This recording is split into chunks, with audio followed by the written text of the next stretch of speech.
নওশাদ সিদ্দিকী গ্রেপ্তার, জামিন না পেয়ে হাইকোর্টে আপিল। হাইকোর্টে ধাক্কা খেতে পারে রাজ্য সরকার। 88 জনকে গ্রেপ্তার করে রাখা। পরবর্তী শুনানি 1 মার্চ। নওশাদ সিদ্দিকী প্রসঙ্গে এবার মুখ খুললেন বিধানসভার স্পিকার বিমান বন্দ্যোপাধ্যায়। তার জামিন নিয়ে মন্তব্য করেন স্পিকার। এও বলেন, একজন আইনজীবী হিসাবে এই মত। বিমান বন্দ্যোপাধ্যায় এদিন বলেন, স্পিকার বা বিধায়ক হিসাবে নয়, আইনজীবী হিসাবে মনে করি এত দিন জেলে থাকা উচিত নয় নওশাদ সিদ্দিকী। কেন জামিন হচ্ছে না সেই কথা তিনি বললেন স্পিকার বিমান বন্দ্যোপাধ্যায়। আজ বারুইপুর আদালতে তোলা হলো নওশাদ সিদ্দিকী ও আসমা খাতুনকে। এদিন নওশাদ সিদ্দিকী বলেন, আইনের পথে চলবে। আমার আইনজীবীরা লড়াই করছে, আইনের প্রতি আমার আস্থা আছে। নওশাদ সিদ্দিকী সহ 88 জনের গ্রেপ্তারি নিয়ে কলকাতা হাইকোর্টে সরব হয়েও এখনোই মুক্তি পাচ্ছেন না বিধায়ক নওশাদ সিদ্দিকী। তবে রাস্তা অবরোধ করার জন্য বিধায়ক নওশাদ সিদ্দিকী সহ 88 জনের গ্রেপ্তারি নিয়ে রীতিমতো বিষময় প্রকাশ করেছেন কলকাতা হাইকোর্ট। বুধবার নওশাদের গ্রেপ্তারির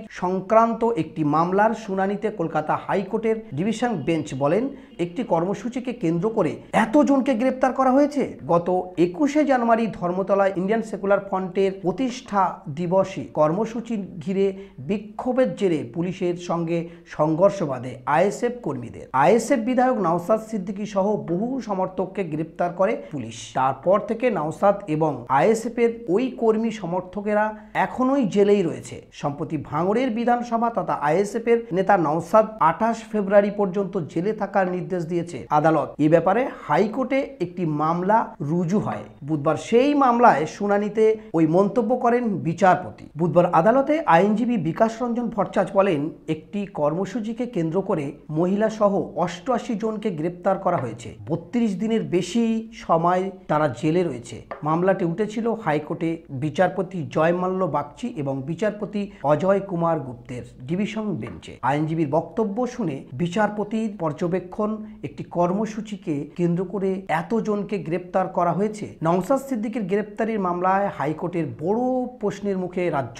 একটা ঘটনায় 88 জন গ্রেপ্তার। প্রতিরোধমূলক গ্রেপ্তারির ক্ষেত্রে এতদিন ধরে 88 জন জেলে। এই ধরনের ঘটনায় একজন কিংবা দুজন নেতাকে হেফাজতে নিলে ঠিক আছে, কিন্তু 88 জন, এই 88 জনের ভূমিকা প্রমাণ করার মতো ভিডিও রেকর্ডিং আছে তো? রাজ্যের আইনজীবীদের প্রশ্ন করলেন হাইকোর্টের বিচারপতি। যদিও একই সঙ্গে নওশাদ সিদ্দিকীর ভূমিকা নিয়ে প্রশ্ন তুলেছেন আদালত। আইএসএফ নেতা তথা ভাঙড়ের বিধায়ক নওশাদ প্রসঙ্গে বিচারপতি বাগচি বলেন, নেতার সংযত থাকা উচিত, তার নেতৃত্বে কোনো বিশৃঙ্খলা না হয় তার নজর দেওয়া দরকার ছিল। বুধবার নওশাদকে নিয়ে বিচারপতি মন্তব্যের জবাবে বিকাশ রঞ্জন বলেন, সেদিন আইএসএফ এর প্রতিষ্ঠা দিবস ছিল, সেই উপলক্ষে কর্মসূচি নেওয়া হয়। তৃণমূল কর্মীরা বাধা দেয়, প্ররোচনায় পা দেয়, সেই কারণেই ওই ঘটনাগুলি ঘটেছে বলে তিনি জানান। হাইকোর্ট সূত্রে খবর, নওশাদ সহ সকলের মামলা একসঙ্গে শুনানি হওয়ার কথা আগামী হাইকোর্টে। ইএমইতে এখন থেকে digital marketing, sap, hotel management, web design, web ডেভেলপমেন্টের মতো প্রফেশনাল কোর্স করে চাকরি করুন নিশ্চিত।